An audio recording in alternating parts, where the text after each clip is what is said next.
नमस्कार साथियों, कैसे आप सभी। उम्मीद करते हैं कि आप स्वस्थ होंगे, निश्चिंत होंगे और अपने जीवन में आने वाली सारी चुनौतियों को बड़ी दृढ़ता से और संकल्प पूर्वक कर रहे होंगे। जैसा कि हमने नीति शास्त्र को लेके और चाणक्य ने जो अपने विचारों को व्यक्त किया है, उनके विचारों को हम समझते हुए और उनके किताब में उनके द्वारा कही हुई बातें जो सीखने योग्य हैं और जो बातें तार्किक हैं, लॉजिकल हैं, उन पे हम चर्चा करेंगे, बातचीत करेंगे और समझने की कोशिश करेंगे। उसी श्रृंखला में आज हम आगे बढ़ते हैं और जानते हैं कि क्या वो कह रहे हैं और क्या बताना चाह रहे हैं। वो कहते हैं, विषादप्य मृतम ग्रह ग्रहयाम मेध्यादपि कांचनम नीच आदपि उत्तम विद्या स्त्री रतनम दुष्कुलादपि।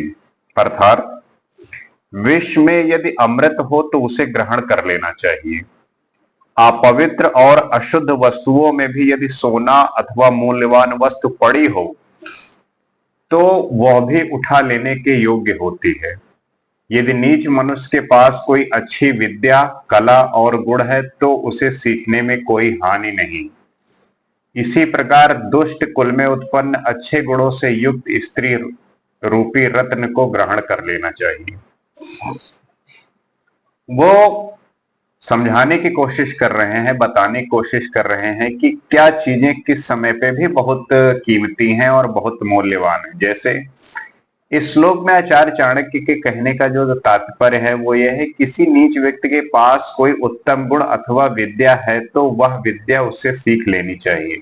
अर्थात व्यक्ति को सदैव इस बात का प्रयत्न करना चाहिए कि जहां से उसे किसी अच्छी वस्तु की प्राप्ति हो, अच्छे गुणों और कला को सीखने का अवसर प्राप्त हो, तो उसे हाथ से नहीं जाने देना चाहिए। उनका तात्पर्य यही है कहने का कि अगर कोई नीच व्यक्ति है, आप अपने समाज में देखते होंगे कि कुछ व्यक्ति ऐसे होते होंगे जिससे आप दूर भागते होंगे, आपको वो पसंद नहीं होंगे, लेकिन उनके पास भी कभी किसी न किसी तरीके से उनके पास भी कुछ क्वालिटीज होती हैं, कुछ विशेषता होती है। तो जब भी आपको लगे कि उस व्यक्ति के पास ऐसी कोई विशेषता है, ऐसी क्वालिटी है, तो आप उससे वो जो उसकी कला है, जो उसकी विद्या है, उसको ग्रहण कर लेना चाहिए। और जो आगे कहते हैं कि अशुद्ध वस्तुओं में भी यदि सोना मूल्यवान वस्तु पड़ी हो तो उसे उठा लेना चाहिए। सोना हो गया, कोई धातु हो गई जो बहुत कीमती है, अगर वो गलत जगह पे पड़ी है तो वहां से भी उसको उठा लेने में कोई हर्ज नहीं है। और ये बात भी वो कहते हैं कि और इसी प्रकार दुष्ट कुल में उत्पन्न अच्छे गुणों में युक्त स्त्री रूपी रत्न को भी ग्रहण कर लेना चाहिए। कोई ऐसा परिवार है जो बहुत नीच है, बहुत दुष्ट कुल है, वहां के व्यक्तियों का स्वभाव, वहां के जो वो काम करते हैं या उनकी जो स्थिति है, हर तरीके से एक दुष्टता जाहिर करती है, लेकिन वहां पे भी अगर उत्तम अच्छे गुणों से युक्त अगर स्त्री है तो उसका भी वर्ण करने में, उससे भी विवाह संबंध बनाने में कोई भी दिक्कत नहीं है, उसे ग्रहण कर लेना चाहिए। तो उनका जो कहने का मतलब है वो यही है कि अगर खराब जगह पे भी कोई वस्तु है, कोई व्यक्ति है, तो उसको वहां से ग्रहण करने में कोई भी दिक्कत नहीं है, कोई भी परेशानी नहीं होनी चाहिए, क्योंकि वो उस व्यक्ति की जो कंडीशन है वो होते हुए भी वो वहां नहीं है। आप अक्सर देखते होंगे कि कुछ ऐसी जगह होती है जहां पे आप अनुमान लगाते हैं कि ये शायद अच्छी जगह नहीं है, लेकिन वहां भी कुछ ऐसे रेयर निकलते हैं जो बहुत अच्छे होते हैं, जिनके पास बहुत अच्छी क्वालिटीज होती है, बहुत अच्छे गुण होते हैं। और इन्हीं समाजों से या इन्हीं जगहों से आप बहुत सारे ऐसे एग्जाम्पल आपके सामने आते हैं जो बहुत अच्छा करते हैं और बहुत आगे तक जाते हैं। सो यही है कि इन चीजों को अगर आप पहचान गए हैं, जान गए हैं, कोई व्यक्ति है अगर उसके पास ऐसी कोई कला है तो उससे सीख लेनी चाहिए। कोई स्त्री है, वहां पे अगर वो, वहां की जो दशा है वो खराब है, लेकिन उसके अंदर अगर अच्छे क्वालिटीज हैं तो उससे वो सीख लेना चाहिए, उसे ग्रहण कर लेना चाहिए। और अगर कोई सोना जैसे बहुमूल्य कीमती वस्तु है कहीं गलत जगह पे पड़ी हुई है तो वहां से भी उठा लेने में कोई पाप नहीं है, कोई खराब बात नहीं है। तो जो नीति की बात है, जो चाणक्य बताना चाहते हैं कि कहां पे कौन बातें सही बैठती हैं और उसको कैसे आप अपने जीवन में उतारकर उन सारी जो भ्रम है उसको दूर कर सकते हैं। अब वो आगे कहते हैं, स्त्रीणाम द्विगुण आहारो बुद्धि स्तासाम चतुर्गुण साहसम षड्गुणम चैव कामो अष्टगुण उच्यते। अर्थात पुरुषों की अपेक्षा स्त्रियों का आहार अर्थात भोजन 2 गुना होता है, बुद्धि 4 गुनी, साहस 6 गुना और काम वासना 8 गुना होती है। अब इसको हम बारी बारी से विस्तार के साथ समझने की कोशिश करेंगे। वो कहते हैं, स्त्रियां पुरुषों की अपेक्षा अधिक अधिक भोजन करती हैं। चाणक्य स्त्री की बुद्धि को भी पुरुष की अपेक्षा अधिक मानते हैं। चूंकि स्त्रियां शर्मीली होती हैं, वो सभी के सामने जाहिर नहीं करती, लेकिन जो चाणक्य का मानना है, उनका ये मानना है कि स्त्रियों में पुरुषों की अपेक्षा पुरुषों की अपेक्षा भोजन अधिक करती है, चाणक्य का मानना है। और सामान्यता अगर देखा जाए तो हो सकता है और ये संभव भी है, उनका मानना है। उन्होंने उन बातों को अपने तरीके से और तार्किक उन्होंने ऑब्जर्व किया है, और अगर आप भी इस बात को ऑब्जर्व करोगे तो संभवतः ऐसा होगा। उनका कहना, और चाणक्य स्त्री की बुद्धि को भी पुरुषों की अपेक्षा अधिक मानते हैं। और चाणक्य का जो मत है वो ये भी कहते हैं कि जो स्त्रियों की बुद्धि होती है वो पुरुषों से ज्यादा अधिक होती है। ये भी बिल्कुल संभव है, क्योंकि पुरुष और स्त्रियों में इस बात का एक हमेशा विरोधाभास रहता है, क्योंकि पुरुष हमेशा एक किसी न किसी तरीके से जो उसका डिस्ट्रैक्शन होता है वो ज्यादा होते हैं उसके लिए, क्योंकि वो हमेशा बाहर रहता है और उसके लिए कंसंट्रेट करना, फोकस रहना थोड़ा मुश्किल हो सकता है, और भी बहुत सारे कारण हो सकते हैं। तो वो बात ये कहते हैं कि जो स्त्री में बुद्धि होती है वो पुरुषों की अपेक्षा ज्यादा होती है। उनका कहना है कि उनमें पुरुषों की अपेक्षा बुद्धि और चातुर्य 4 गुना अधिक होता है।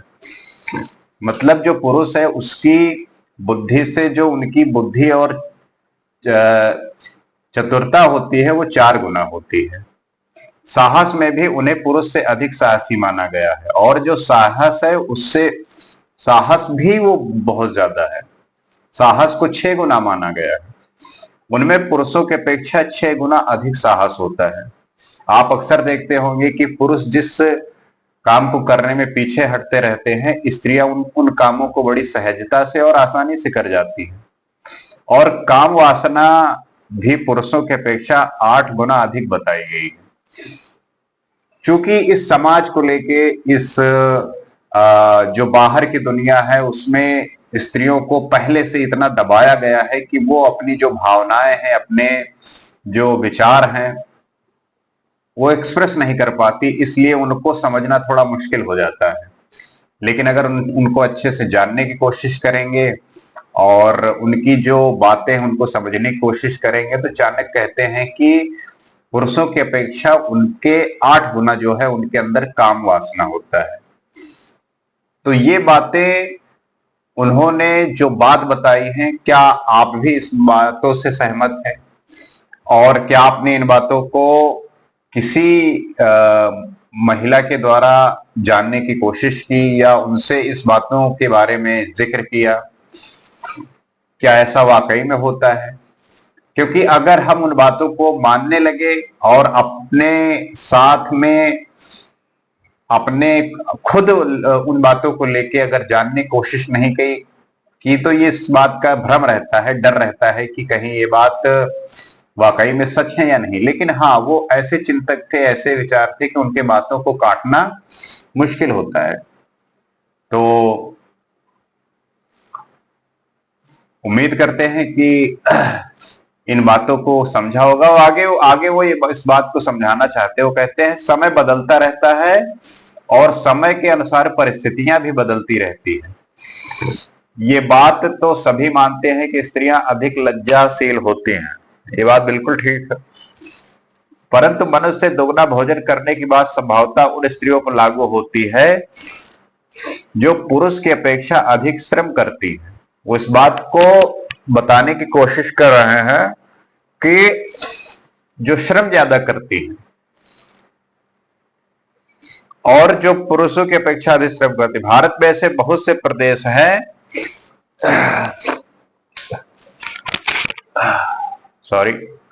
भारत में ऐसे बहुत से प्रदेश है जहां पुरुषों की अपेक्षा स्त्रियां ही खेतों में काम करती हैं। कुछ प्रदेश ऐसे भी हैं जहां कुल की मुखिया स्त्री होती है, अर्थात स्त्री ही सारे परिवार का भरण पोषण का उत्तरदायित्व संभालती है। स्त्री के साहस के संबंध में भी कहा जा सकता है कि वह बहुत ऐसे कार्य कर बैठती है जिसे करने से पहले पुरुष कई बार सोचता है, विचारता है और संदेह की दृष्टि से देखता है। वही बात मैंने कही कि जब पुरुष कोई निर्णय लेता है तो उसको बहुत बार सोचता है, बहुत बार विचारता है, उससे संदेह बना रहता है। लेकिन स्त्रियां उस बात को इतना नहीं सोचती, इसलिए वो काम को कर जाती हैं आसानी से। इतिहास में वीरांगना लक्ष्मीबाई आदि के ऐसे अनेक उदाहरण हैं जहां महिलाओं ने पुरुषों की अपेक्षा अधिक साहस का परिचय दिया है। रही काम वासना की बात, तो हो सकता है कि इसका कारण यह हो कि पुरुष सदैव उतावला होता है, परंतु स्त्री का आभूषण लज्जा है, इसलिए वो लज्जावश कभी स्वयं की काम वासना प्रकट नहीं होने देती। सीधी सी बात है, क्योंकि उनका जो गहना है, उनका जो आभूषण है वो लज्जा है, इस वजह से उन बातों को वो जाहिर नहीं करती। तो चाणक्य ने जो अपने विचार से, अपने ज्ञान से इन बातों को बताया है, उसको अगर हम सही तरीके से सोचने का प्रयास करें तो मुझे भी लगता है कि ये बातें सच हैं। और आप भी अगर इसके बारे में विचार करेंगे, समझने की कोशिश करेंगे, तो आपको भी ये बातें ठीक लगेंगी। क्योंकि आप अक्सर देखते होंगे कि जो ये परिस्थितियां हैं वो वाकई में वैसा बनाती हैं और होती भी हैं। तो उम्मीद करते हैं कि आज का जो चर्चा का विषय था, इससे आप समझे होंगे और इस परिस्थितियों को जानते हुए, समझते हुए, इनको अगर हम समझेंगे तब किसी दूसरे को भी समझने में आसानी होगी। अगर इन बातों को अपने दिमाग में रखेंगे तब हम हर एक मुद्दे पे, हर एक विषय में उस बात का ध्यान रखते हुए जब चीजें पता होंगी तब हमारे सामने वैसी अड़चने नहीं होंगी, वैसी प्रॉब्लम नहीं होंगी। तो इन बातों को हम चर्चा करते हुए, मंथन करते हुए समझ पाएंगे और जान पाएंगे। तो उम्मीद करते हैं कि ये वीडियो आपको पसंद आएगा और इन सब बातों को अपने तरीके से समझते हुए और अपने आसपास दोस्तों के साथ, परिवार में इन बातों को साझा करते हुए जानने की कोशिश करेंगे। और आज के लिए बस इतना ही। आपसे फिर मुलाकात होगी। नमस्कार।